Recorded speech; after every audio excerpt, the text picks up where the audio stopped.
네, 이제 2025년 마지막 거래일 저희 오후장 준비 잘 해보시죠. 오해쟁점 두 분과 함께하겠습니다. 미래경제연구소 정태근 이사, 하나투자증권 강남 WM센터 정원정 부장 모시겠습니다. 두 분 어서 오십시오. 네, 반갑습니다. 예, 반갑습니다. 저희 진짜 오늘을 굿바이를 잘 해야 되잖아요. 네. 올 연말에 가장 이슈가 됐던 게 굿바이 아마 댄스 무대였을걸요. 그래서 우리 오늘도 잘 마무리하고 굿바이 해주면 좋을 것 같습니다. 자, 두 분께 어떤 섹터군에서 더 기회를 찾을 수 있을지 긍정과 부정 의견 사전에 받아봤는데요. 오늘 중소형 건설주들의 움직임이 돋보이죠. 건설부터 시작해서 내년은 2026년에는 뭐가 유망할 것인가까지 저희가 돌아보도록 하겠습니다. 자, 먼저 건설 보겠습니다.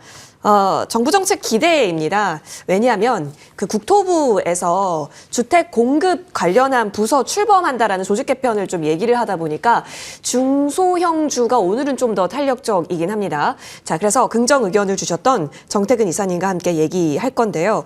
뭐 단기 과열이다라는 얘기도 네. 있기는 합니다. 근데 이사님, 저희에게 긍정을 주셨을 때 네. 대형 건설주에 한해서 긍정이다라고 얘기해 주셨기 때문에 오늘 움직이고 있는 건설주에 있어서는 큰 점수 안 주시나 보네요. 네, 일단은 그 대형 건설사는 긍정적으로 보고 네. 있는데 중소형은 부정이라기보다는 단기로 봐야 되지 않을까라고 단기. 생각을 하고 있거든요. 예. 그러니까 조금 전에도 이제 말씀하셨지만 주택 공급을 전담하는 이제 말 그대로 전담 조직을 예전에 만들었고 그 기대감에 의해서 올라가는 부분이 있고 도시 정비 사업도 분명히 있거든요. 있는데 중요한 건 그러면 중소형 건설사들이 그러면 주택 건설에 대한 어떤 낙수 효과를 이제 앞으로 볼 가능성이 높을까? 아닐까에 대한 판단을 좀 해야 되거든요. 물론 도시정비 사업을 통해서 할 수 있는 부분이 분명히 있을 겁니다. 그런데 도시정비 사업보다는 이 조직을 만든 이유가 이번 정부에서 약속한 110만 호 주택 공급 요거 때문에 일단 만들게 된 거잖아요. 그러면 이 주택 공급을 시작하게 되면서 대형 건설사에 참여하게 되고 그래서 도급연지 하급을 받게 되면서 중소형 건설사 쪽으로 연결되는 부분들이 분명히 있거든요. 중소형 건설사들이 그 주도를 하지 않을 겁니다.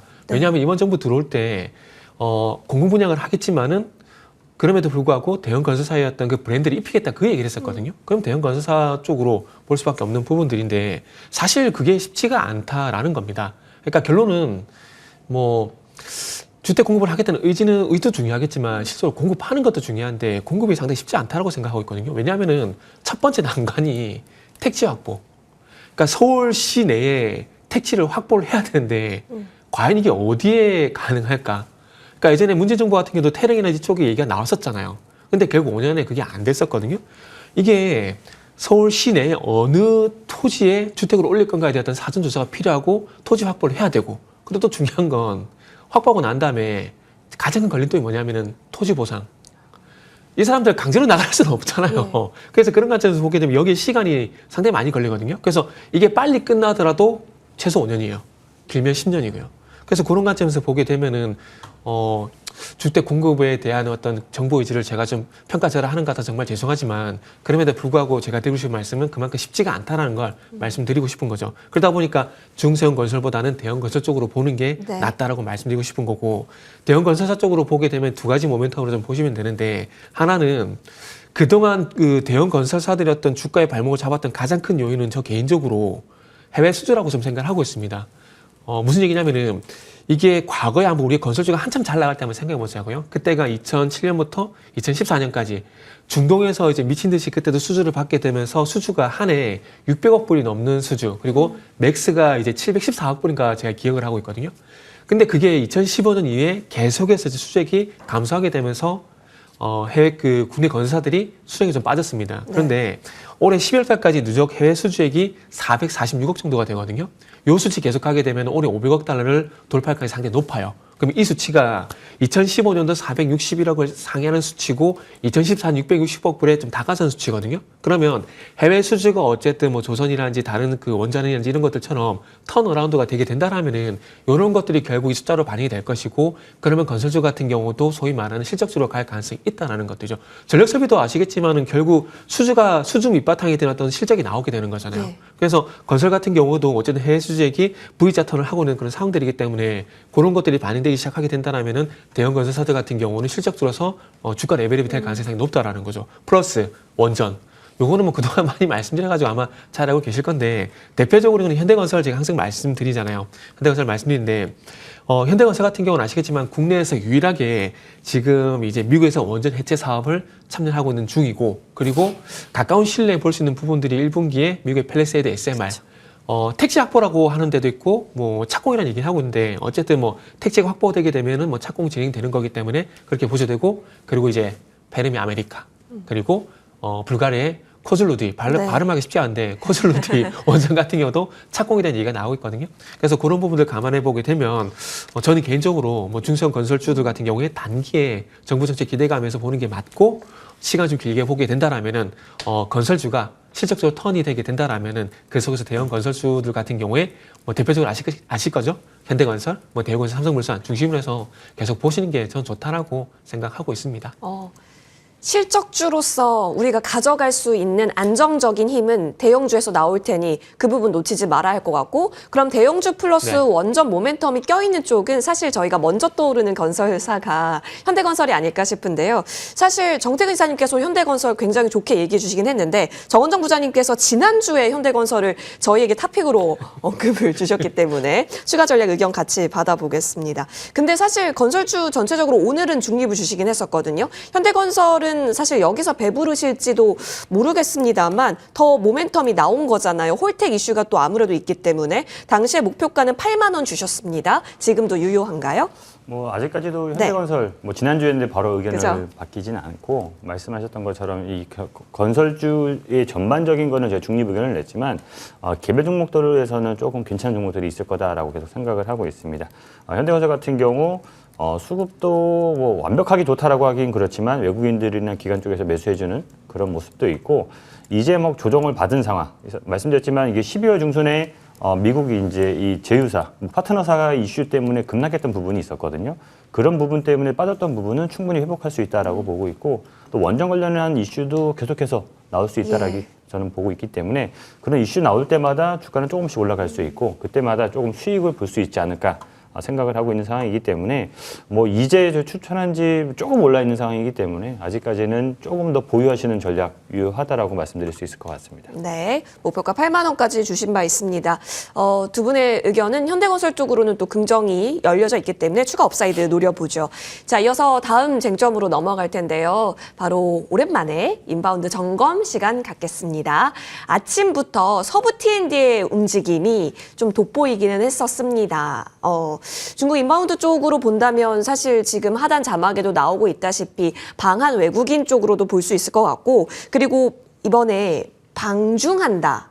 이야기가 또 나오고 있습니다. 그렇게 되다 보면은 우리 중국 외국인이 우리나라로 들어와서 소비할 수 있는 여력들 이런 것도 볼 수 있을 것 같기는 한데 사실 궁금한 건 이건 것 같아요. 오늘 자산주로 분류가 됐었던 서부 T&D였기 때문에 자산주 관점으로 보세요? 아니면 인바운드적 관점으로 좀 더 보시는지도 궁금하고요. 서부 T&D만 네네, 말씀하신다라고 하면 뭐 한 20대 80 정도? 자산도 자산. 3대 7 정도. 자산 한 30% 그다음에 예. 인바운드로 한 70% 봐도 되지 않을까.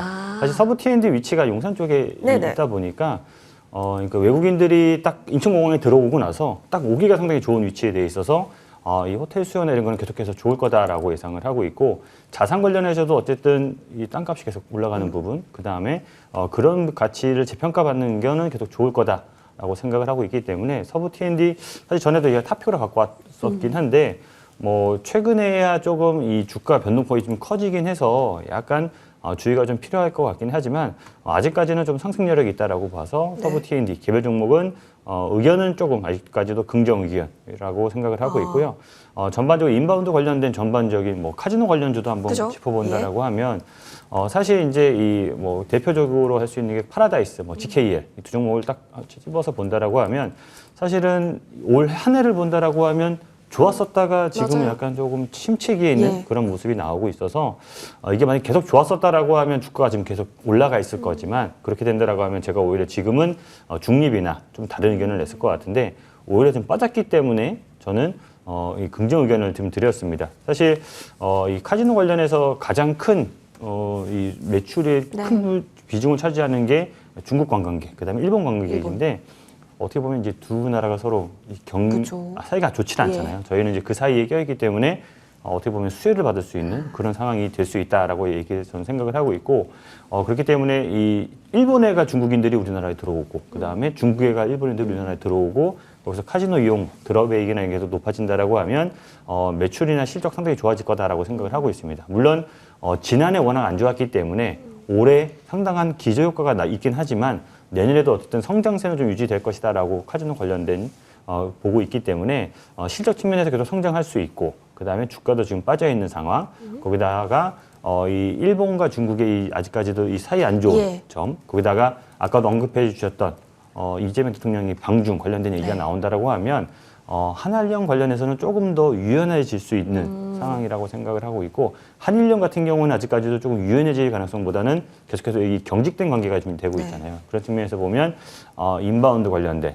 뭐 카지노도 있겠지만 호텔 관련된 종목들, 면세점 관련된 종목들 저는 계속해서 조금은 더 긍정적으로 봐도 되지 않을까 이렇게 생각을 하고 있습니다. 화장품 껴주세요, 혹시?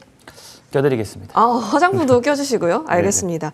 잠시 후에 그럼 엔터까지 좀 열어보시는지는 저희가 추가 전략대의 의견 받도록 하고요. 자리가 또 매력적인 부분에 있어서 점수를 더 줄 수 있는 포인트다까지 언급 받아봤습니다. 자, 이어서 다음 쟁점으로 넘어갑니다. 충격 완화로 봐도 될까요? 정태근 이사님께서 2차 전지 긍정으로 주셨는데 LG 에너지 솔루션이 계속해서 나왔잖아요, 공시가. 네. 근데 LNF가 여기까지 또 공시가 나오게 되면서 지금 10%대 나옵니다. 요약하자면 그거죠. 이 계약이 그럼 취소된 거 아니냐였는데 사실 그 계약권이 그 46파이 네, 그 하이니켈 4680. 그쵸, 네. 4680 원형 배터리였죠. 근데 그것이 원래는 12월 말일이니까 올해 12월 말일까지였는데 사실 출하된 것도 없고 그렇기 때문에 매출로 잡힌 것도 없었다. 그냥 깔끔하게 공시로 정리한 거기 때문에 이렇게 내려오면 땡큐다라는 의견이 사실 어제도 돌기는 했었습니다만 이사님 긍정의 의견이잖아요. 네. 근데 주가는 오히려 조금 센티의 영향일까요? 사실 NNF는 분노가 치밀죠. 하는 짓거리라고 해도 될지 모르겠지만 하는 짓을 보게 되면 정말 분노가 치밀어 온다고 봐야 될 것 같은데. 주주로서. 네. 뭐 제가 개인적인 NF를 매수해서 주주는 아니지만 주주분이 정말 화를 내야 되지 않을까, 주총을 뒤집어야 되지 않을까 그런 생각도 좀 살짝 들어요. 왜냐하면은 2024년도부터 올해 말까지 계약이었잖아요. 네. 이렇게 될 거라는 걸 2024년 말에 몰랐을까요? 그러니까 거짓 공시라는 거죠. 그때 낸 공시가. 그러면은 제가 볼 때는 이게 이번에 와서 한 게 아니라 어찌 보면 2024년 말에 방금 말씀드렸듯이 분명히 알 수 있었다라고 봐요. 네네. 그걸 지금까지 숨긴 거잖아요. 숨겼다가 지금 계약이 끝나 기간이 와가지고 그걸 공시한 거잖아요. 그러니까 이거는 정말 사기라고 봐도 되지 않을 정도로 정말 분노가 치밀어야 정상인 어떤 공시라고 좀 생각이 드는데 LG하고 LNF 같은 경우에 이건 너무 다르거든요. LG엔서는 앞으로 이제 반영될 것이 어떤 순차적인 부분들이었죠. 이게 없어진 거잖아요. 얘들은 이미 지나간 거잖아요. 그러면은 이 수주를 통해서 예상치에 반영됐던 실적들이 또 마이너스가 될 거 아니에요. 그러면 다른 2차전지 가더라도 요 종목 못 갈 가능성이 높다라고 볼 수밖에 없는 부분이거든요. 그래서 LNF만 제한시켜서 보게 되면은 정말 부정이 아니라 부정 따따블을 주고 싶어요. 근데 2차전지는 좋게 보고 있거든요. 그래서 종목 LNF에 대한 의견은 일단은 부정을 드릴 수밖에 없고 이 회사가 지난 10월달에 주가가 감에도 불구하고 계속 찜찜했던 게 이 회사가 이제 부채별 추정치가 상당히 안 좋아요. 그래서 골드만삭스가 6월달 같은 경우도 LNF 대해서 이제 투자 의견을 목표 주가를 하향 조정했어요. 그 이유 때문에 했었는데 그만큼 이제 내용이 안 좋았는데 그런 내용이 안 좋으면 신뢰를 회복하기 위해서 이런 일이 더더욱이 없어야 되는데 참 그런 것에 대해서 정말 주주들의 어떤 신경 쓰지 않는다라는 점들이 정말 좀 화가 난다라고 좀 말씀드릴 수 있을 것 같아요. 그래서 LNF는 그 정도 말씀드리고 2차 전지 같은 경우는 그래서 2차 전지는 어떻게 보느냐. 예. 일단 지금의 하락이 좀 과하다고 생각을 하고 있어요. 왜냐하면은 우리가 한번 생각해보자. 다시 10월달로 가보게 되면 10월달하고 지난 7월달 갈 때 리튬 가격 상승에 대한 이슈가 있긴 했지만 이게 전기차 때문에 갔었나요? 그때는 ESS였잖아요. 예. 그러니까 주식을 할 때 어려운 게 이런 거거든요. 같은 이슈 다르게 해석할 때 그리고 이번엔 이거 봤는데 다음에 또 다른 걸 봐가지고 또 이제 머리 아프게 하는 그런 게 정말 주식할 때 어려운 거거든요. 지금 2차 전지가 딱 그런 케이스라 봐야 될 것 같아요. ESS 쪽으로 좋은 얘기 다 해놓고 지금 해가지고 전기차 쪽으로 이제 해지가 되면 뭐 전기차 안 좋은 거 우리가 뭐 전기차 캐즘 몰랐던 게 전혀 아니잖아요. 알고 있죠. 네. 그래서 그런 점 감안해 보게 되면은 좀 과하다고 생각이 들고 그리고 여기서 이제 저는 개인적으로 반대의 의견을 좀 드리고 싶은 부분이 어쨌든 중국 기업들이, 중국의 LFP 양극재 기업들이 어쨌든 이 제품 가격 인상을 하고 있고 이 제품 가격 인상을 이제 2026년 4분기까지 계속 진행하게 될 겁니다. 오늘 중국의 탄산이수 선물 가격이 톤당 12만 위안까지 하락한 부분이 있지만 그럼에도 불구하고 최근에 13만 4천 위안까지 올라갔었거든요. 그래서 어쨌든 중요한 것은 계속해서 우상향이라는 거죠. 근데 이게 공급 축소가 아니라 수요가 그만큼 받쳐주기 때문에 가격 상승이 나오고 있다는 거 분명히 시장에서 얘기를 하고 있거든요. 그리고 모건스탠리하고 JP모건 같은 경우도 마찬가지로 내년 이제 2026년이죠. ESS 시장이 어쨌든 성장하게 될 것이고 ESS 성장을 통해서 핵심 소재, 리튬 같은 핵심 소재 가격이 계속해서 상승할 거라는 그런 좋은 전망을 얘기를 하고 있다는 겁니다. 근데 제가 이런 리포트를 무조건 맹신하는 게 아니라 이런 리포트를 기반해 가지고 이 리포트에 얘기하고 있는 부분이 실질적으로 시장에 반영이 되고 있는지를 확인하고 있거든요. 그러다 보니까 제가 자신 있게 이 부분을 말씀을 드릴 수가 있는 것들이죠. 그래서 지금 중요한 건 어쨌든 공급 축소가 아니라 수요가 발생되고 있기 때문에 이런 현상이 나타나고 있는 것들이고, 그리고 우스갯소리를 드리자면은 시장에서 AI 묻으면 다 가잖아요. 네. 그러니까 2차 전지도 AI가 묻었잖아요. 묻었죠. 그러니까 AI 데이터 센터 쪽의 어떤 전력 공급의 어떤 이 끊김을 방지하기 위해서 ESS에 필수적으로 들어갈 수밖에 없는 부분들이고, 그러면 그 설치가 내년에 더 늘어날 수밖에 없다라고 보고 있거든요. 지금 이제 트럼프가 계속 속도를 내고 있지 않습니까? AI 데이터 센터 전력 공급하기 위해서. 그래서 그런 부분을 감안해 보게 되면 ESS 시장이 조금 더 성장할 가능성이 있다는 점을 감안해 보고, 그리고 참 중국 기업들이 빠른데 중국 기업들이 이제 로봇 쪽이나 이제 우주선 쪽으로 이제 배터리 공급을 하려고 네. 시도를 하고 있거든요. 나트륨 이온 배터리를 좀 보시면 될 것 같은데, 그런 부분에서 한국 기업들이 조금 빨리 따라갔으면 좋겠어요. 한국 기업들이 한 발짝 늦는 게 좀 문제거든요. 그래서 그런 부분을 좀 빨리 따라잡아가지고 LG 엔솔이 진행했던 부분들이 있잖아요. 2차 전지 같은 경우에 전기차에 제한되는 것이 아니라 발빠르게 ESS 쪽, 우주선 쪽, 로봇 쪽으로 계속해서 영역을 확장해 나가고 있잖아요. 그래서 그런 부분을 좀 더 진행해주게 된다라면은 아마 평가는 좀 더 이제 좋아지지 않을까라는 말씀드리고 싶고, 그리고 마지막으로 이 말씀만 드릴게요. 지금 이제 과거에 맺었던 대형 수주 계약들이 있잖아요. 2차전지 업체들. 그 부분에서 또 추가적으로 나올 가능성이 지금 배제할 수 없는 그런 상황들이거든요. 그래서 그런 충격들이 앞으로 나오겠지만 지금 미리 이렇게 충격 좀 받게 된다라면은 이후에 그런 충격들이 나오더라도 좀 완화가 될 가능성이 있기 때문에 2차전지 이런 표현들을 제가 물리신 분들 같은 경우는 적어도 지금은 팔 구간이 아니다라고 저는 말씀을 좀 강력하게 드리고 싶네요. 그러면 살자리를 네네. 지금은 아니어도 된다라는 의미처럼 들려요. 네네, 맞아요. 엔케미 CATL 쪽 납품 그때 네. 막 받아갔을 때 와 이제 좋아지는 건가 했다가 지금 다 찬물이잖아요. 네. 내년도에 어느 정도 방향이 잡히면 그때 적극적으로 그러면 비중을 실든 매수를 하든 하자로 정리할 수 있고, 네네. 지금 그때는 LNF나 LG 엔솔을 보기보다는 그냥 2차 전지이기 때문에 얻어맞은 쪽, 뭐 이런 쪽을 더 예쁘게 보죠. 그러니까 그 2차 전지 관련돼 가지고 리튬 포함을 핵심 소재 쪽을 좋게 예, 예. 보고 있거든요. 그거 다 봐도 돼요. LG에서도 네네네. 봐도 되는데 LNF만 안 보면 될 것 같아요. 아 그래요? 네. LNF는 솔직히 그 주가가 가더라도 너무 지금의 상황이 너무 괘씸해서 조금 이제 앞으로 좋은 얘기는 안 나올 것 같아요. 안 나올 것 같고, 그러다 보니까 일단은 이 LNF를 제외한 핵심 소재 쪽을 좀 봤으면 좋겠다는 말씀드리고 싶고, 그리고 제가 지금 미리 매수를 하지 말라고 말씀드린 부분들이 네. 시간이나 기회비용 우리가 소비할 필요는 없지 않겠습니까? 수산매여에서 2차전지 상승 나올 때 따라 들어가더라도 충분히 수익이 날 수 있기 때문에 그것만 기다리자라고 말씀드릴게요. 알겠습니다. 자, 2차 전지 사실 정원정 부장이 예전에 또 긍정이었는데 중립으로 지금 또 된 부분이 아마 우리 정택 의사님께서 해주셨던 말과 비슷하지 않을까 싶은 생각도 있네요. 나쁜 게 아니다. 다만 시간이 걸릴 수 있기 때문에 기다렸다 매수하자로 긍정 의견 들어봤습니다. 자, 이어서 다음 쟁점으로 넘어갑니다. 바로 방사안인데요. 어제 이어서 오늘도 저희가 다루고 있습니다. 두 분 모두 의견은 긍정입니다. 하나 에어로스페이스 확실히 이제 또 나왔습니다. 무려 5.6조 원 규모입니다. 이게 된다면 현지에서 일단 생산력이 있다라는 거고, 그렇게 된다면 이제 주변국까지 확장성을 갖게 하는 의미 있는 계약이다라고 시장에서 평가를 하고 있습니다. 정원정 부장님, 방산주는 사실 수주 베이스이긴 한데 계속 이런 뉴스가 나와준다라는 것은 매수를 부르는 자리가 맞나요?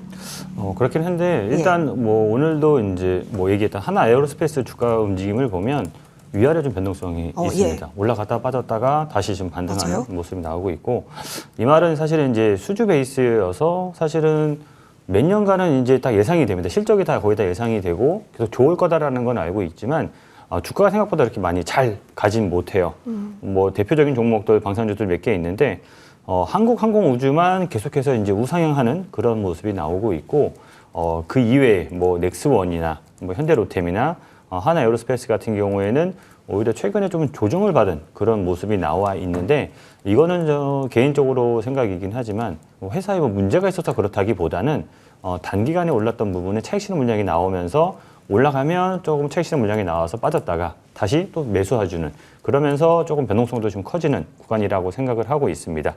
이런 모습은 뭐 언제까지는 이 차익 실현 물량이 나온다라는 거를 좀 완벽하게 예측할 수는 없긴 하지만 이렇게 좋은 뉴스가 계속 나오고 있고 실적도 계속 좋아질 거다라고 본다라고 하면 이렇게 차익 실현 물량이 나와서 주가가 빠질 때 오히려 좀 매수해 보시는 기회로 삼으셔도 괜찮을 것 같고 중장기적으로도 계속해서 이 탄탄하게 계단식 우상향할 수 있는 그런 업종이다라고 생각을 해서 방산 쪽 같은 경우에는 긍정 의견을 좀 드리도록 하겠는데 다만 이제 시청자분들도 조심해야 될 게 이 워낙 올라 있는 부분이기 때문에 차익 실현 물량이 나왔을 때 하루 이틀 조금 크게 빠질 수도 있다 생각보다 그러니까 그 부분을 좀 감안하시고 매수해 보시는 것도 괜찮을 것 같습니다.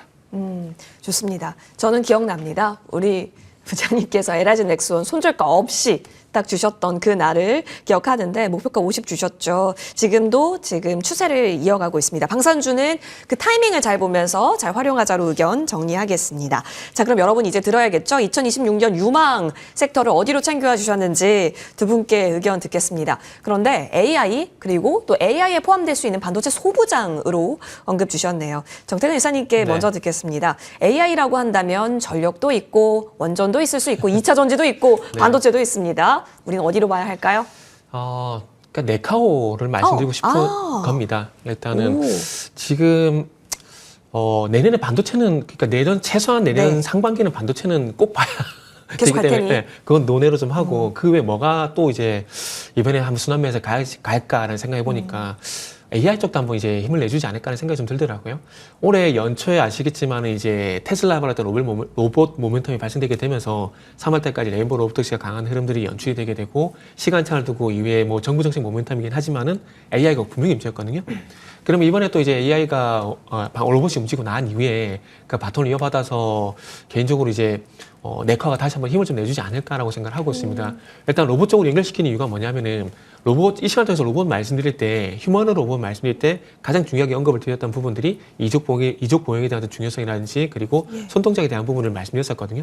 그래서 이 손동작에 대한 중요도가 높다 보니까 아무래도 감속기를 포함한 액추에이터 기업들이 주가갈 수밖에 없었던 그런 연유들이 분명히 좀 발생이 될 거거든요. 그리고 중요한 건 이런 동작들이 사람들이 이제 입력을 시켜주기보다는 자동차처럼 자율주행 쪽으로, 그러니까 자동차는 자율주행이지만은 로봇은 자율수행 이래 봐야 되겠죠. 예. 그래서 그 자율수행이 되려면은 뭐가 있어야 되겠습니까? AI가 탑재가 돼야 되겠죠. 네. 그러다 보니까 로봇이 가고 난 이후에 휴머노도 양산의 얘기가 나오게 되면은 시간차를 두고 그 바톤을 그래서 AI가 좀 받지 않을까. 라는 생각이 들다 보니까 내년에 AI 쪽이 그래서 네카오를 다시 한번 바라볼 시기가 다가올 것 같다라는 생각이 들어서 일단 말씀 한번 드려보고 싶은 거죠. 그리고 작년 5월 달에 이제 카카오, 네이버 같은 것들이 아시겠지만 소버린 AI 관련돼가지고 국가대표 AI 해가지고 뭐 5개 기업, 3개 기업 이렇게 압축시키는 그런 얘기들이 나오는데 이거는 LG하고 네이버가 거의 뭐 기선사실 된다고 보시면 될 것 같아요. 네네. 된다고 보시면 될 것 같고 거기서 이제 백업을 하는 거지. GPU 관련돼가지고 AI 인프라를 구성하게 되면서 정부의 소버린 AI를 지원하는 역할을 하게 될 건데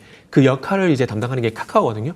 그래서 카카오라는 이런 기업들이 GPU를 구매하게 되면서 AI 인프라 조성을 이제 또 진행해 나가고 있다는 부분들이 또 부각이 될 수가 있기 때문에 그런 관점에서 내년에는 AI 다시 한번 보자라는 말씀 한번 드려보고 싶네요.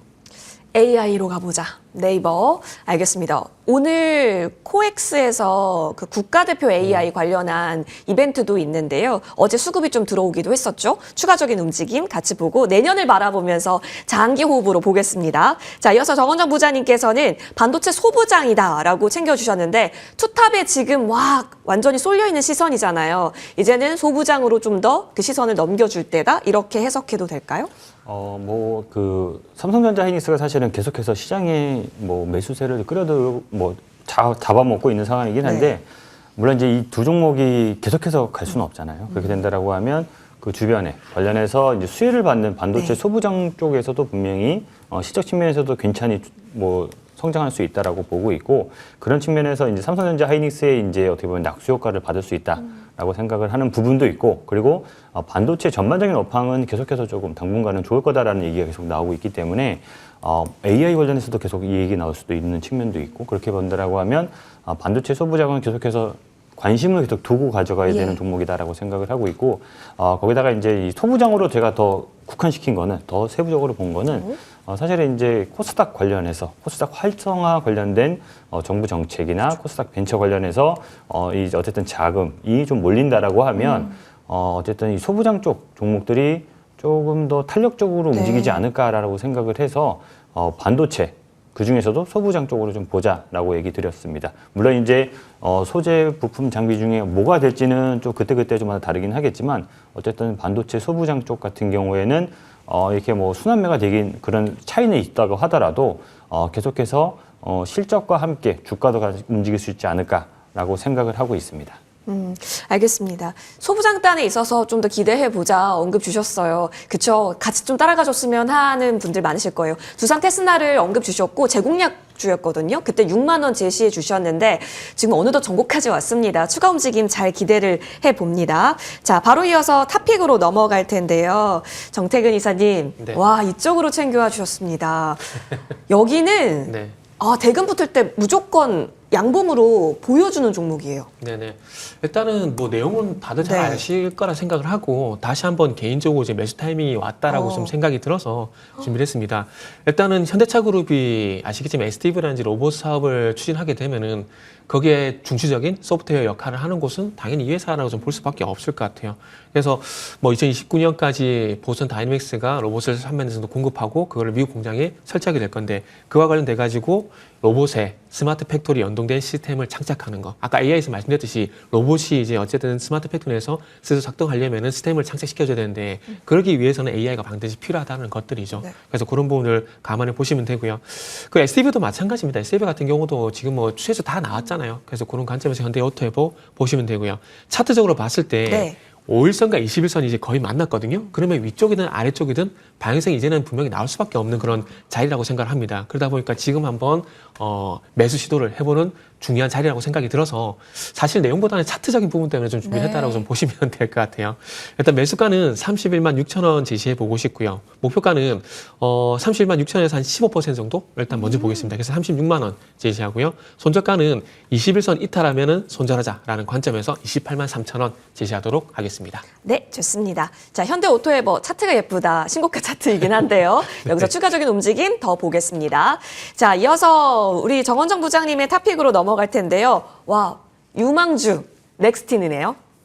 뭐 사실 엑스틴 같은 네. 경우는 반도체 전공종 그 그죠? 검사 장비 제조하는 뭐 제조해서 판매하는 기업이다라고 보시면 될 것 같은데 사실 이제 올해 실적은 그렇게 좋지 못했습니다. 3분기 실적 같은 경우에는 중국향 매출 공백으로 인해서 적자가 나왔었고 4분기도 유의미한 약간 실적은 나오지 못할 걸로 예상을 하고 있습니다. 다만 지금 이제 때가 때이니 만큼 오늘이 이제 주식시장 마지막 날이잖아요. 그러면 저희도 이제 2026년을 그죠. 주목해서 봐야 되니까 2026년에 넥스틴 같은 경우에 아까도 이제 중국 쪽 향이 조금 주요 매출처라고 볼 수 있는데 이 주요 매출처인 중화권 업체들의 약간 투자가 좀 재개될 것이다라고 전망을 하고 있고 여기에 어쨌든 이 실적도 상당히 좋아질 거다라고 예상을 하고 있습니다. 특히 이제 이 넥스틴의 이 현지 법인도 이 가동 시점이 어쨌든 맞물려서 신규 수주까지도 좀 기대된다라고 보시면 될 것 같고요. 또 이제 SK 하이닉스의 이제 내년 투자 금액도 올해보다 상당히 좀 늘어날 거다라고 이게 증가할 가능성이 높다라고 보면 거기에 대한 이제 수혜도 좀 지켜받을 수도 있다라고 예상을 하고 있습니다. 그리고 이제 기술적으로 봐도 사실은 이제 상당히 조금 9월, 10월 초까지는 주가 흐름이 상당히 좋지 못했었는데 10월 중순부터 거래량이 좀 늘어나면서 그 다음에 이 중장기 이동평균선도 돌파하는 그런 모습이 나왔고 물론 그 사이마다 이제 잠깐 조정이 나오긴 했었더라도 바로 이제 지지해주고 또 반등해주는 그러면서 우상향해주는 그런 상황인데 이런 상승 추세가 조금 더 당분간 지속될 것 같아서 오늘 탑픽으로 가지고 와봤고요. 가격 전략 말씀드리면 목표가는 85,000원, 네. 손절가는 65,000원으로 잡아보도록 하겠습니다. 네, 소부장의 힘을 좀 보여줄까요? 기대를 해봅니다. 내년도를 바라보면서 넥스틴 85,000원으로 잘 탑픽으로 받아보겠습니다. 양대시장 아무래도 지금은 마이너스권 나타나고 있는데요. 경계감이 있을 수밖에 없습니다. 왜냐하면 내일은 또 잘 가족분들과 또 좋아하는 분들과 마무리하셔야 할 테니까요. 2026년에도 저희 머니투데이 방송 오후의 쟁점은 더 열심히 여러분께 좋은 투자 정보로 다가가겠습니다. 여러분 오늘 장 끝까지 성투하십시오. 고맙습니다.